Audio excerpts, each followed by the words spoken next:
दोस्तों रेहान तारक आज से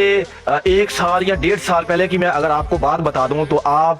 रेहान तारक को शायद नहीं जानते होंगे। क्यों? क्योंकि वो एक टीवी पर बैठकर मतलब वहां पर खबरें पढ़ना एक एंकर है वो। लेकिन जब उन्होंने अपना पॉडकास्ट का एक चैनल स्टार्ट किया यूट्यूब पर तो बहुत सारे लोग जो है वो जानने लगे कि भाई रेहान तारक कौन है।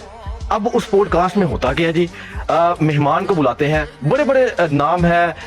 समझ लें डीआईजी फैसल कामरान साहब लाहौर के डीआईजी ऑपरेशन जो हैं, उसके अलावा फरक खोखर साहब जो है,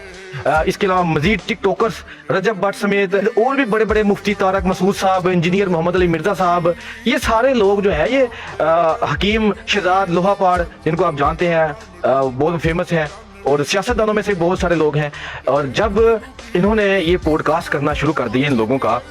ये यूट्यूबर्स का, ये टिकटॉकर्स का और ये सियासतदानों का, तो ये हकाइक पर मबनी सवाल करते हैं और बड़े सख्त सवाल करते हैं। यानी आगे जो इनका मेहमान बैठा होता है ना उससे रिलेटेड ये बड़े सख्त सवाल करते हैं कि अगला बंदा कंफ्यूज हो जाता है कि भाई ये बंदा इस तरह के सवाल कहाँ से लेकर आता है। और एक यहाँ पर चीज़ मैं आपको बता दूं कि बिल्कुल हकीकत और उसी इंसान से रिलेटेड और प्रूफ के साथ रेहान तारक साहब जो है वो ये पॉडकास्ट करते हैं, एक एक चीज का एविडेंस लाते हैं, प्रूफ लेकर आते हैं अपने मोबाइल में, अपने पास उन्होंने वो कुछ पेपर्स रखे होते हैं, यानी प्रूफ दिखाकर उनका आगे से सवाल करते हैं और भाई अगले बंदे को जवाब देने में बड़ा मुश्किल हो जाता है।